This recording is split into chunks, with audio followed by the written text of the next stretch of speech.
नमस्कार, मराठी जोडी चॅनलच्या ब्लॉगमध्ये तुमच्या सगळ्यांचं खूप खूप स्वागत आहे। आज मी बनवणार आहे किती दिवसापासून मला खाऊ वाटत होते तिसऱ्या म्हणजे शिंपले। तर हे बघा किती मोठे मोठे शिंपले मिळालेले आहेत। मी आज मालाड मार्केटला गेली होती, तिकडून मी हे घेतलेले आहेत।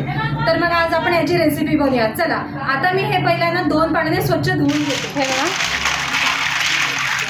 हे मी पाण्याने स्वच्छ 2 वेळा धुवून घेते। बघा, काळं पाणी लागलेलं आहे। अशाच प्रकारे मी ह्याला 2दा धुवून घेतले।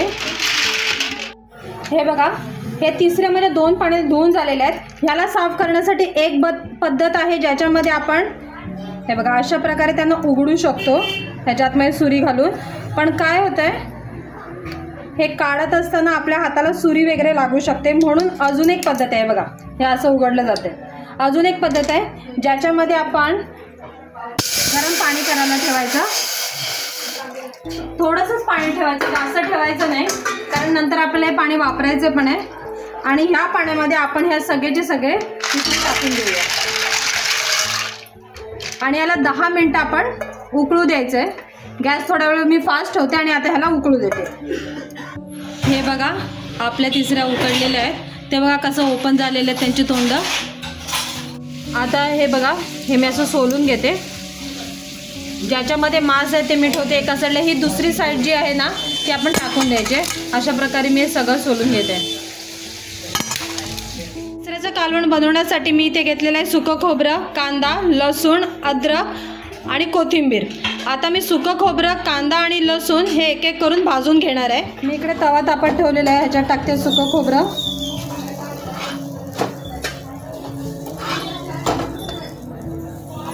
मला याचं कालवण जास्त बनवायचं नाही आहे, कारण खाणारी तर ॲक्च्युली एकटी मीच आहे।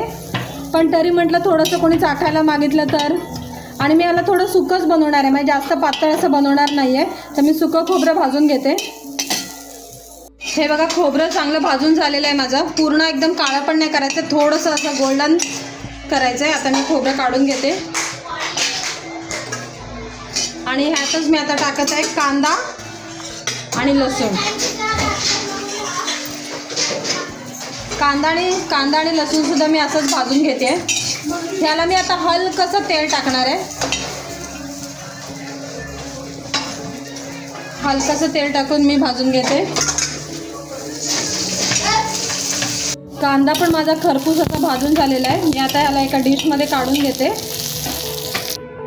आता हे मिश्रण थंड झाल्यावरती मी याचं वाटण घेणार आहे।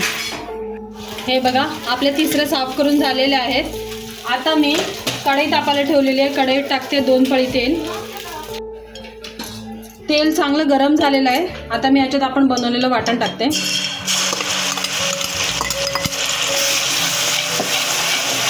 वाटण आपण चांगलं फ्राय होऊ देऊया।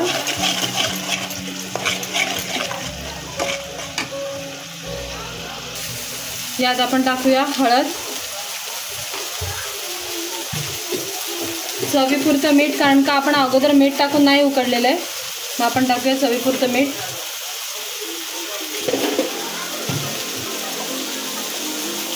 यात आपण घेऊया 1 चमचा मालवणी मसाला। आता आपण हे चांगलं मिक्स करून घेऊया। 5 मिनिटं हा मसाला चांगला फ्राय होऊ द्यायचा आहे। मसाला आपला चांगला फ्राय झालेला आहे। बघा, बाजूने त्याला तेल सुटलं आहे। आता आपण ह्या तिसऱ्या ह्याच्यात टाकूया।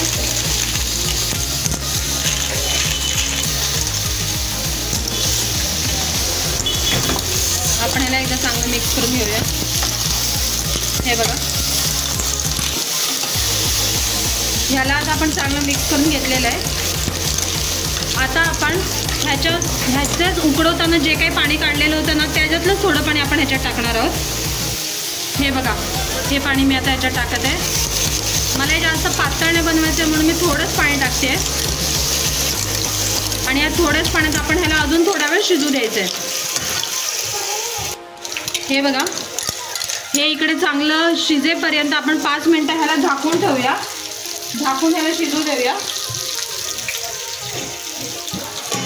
तिथपर्यंत इथे आपलं बांगडा फ्राय सुद्धा चालूच आहे। तर हे बघा, अशा प्रकारे माझं तिसऱ्याचं कालवण तयार झालेलं आहे. आता मी याच्यावरती थोडी कोथिंबीर टाकते आणि तुम्हाला ताटात सर्व करून दाखवते. हे बघा, माझं तिसऱ्याचं कालवण तयार झालेलं आहे. मी ताटात सर्व करते आहे. मला इच्छा झाली आता मी कधी याला खायला घेते आहे. तर आजची माझी रेसिपी तुम्हाला कशी वाटली नक्की मला कमेंट करून सांगा.